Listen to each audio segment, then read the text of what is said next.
Milli Eğitim Bakanlığı sürücü kursları yönetmeliğinde değişiklik yaparak gerekli şartları taşıyan lise mezunlarının sürücü kurslarında öğretmenlik yapma yolunu açtı.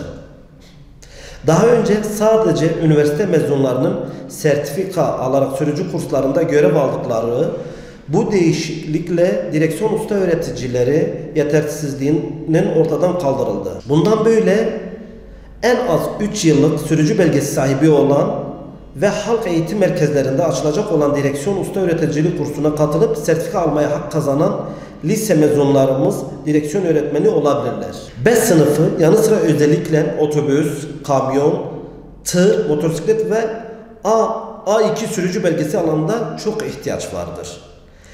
İstihdam kapısı açılmasıyla Batman'daki 24 kursumuzda lise mezunu usta öğreticiler görev alabilecekler.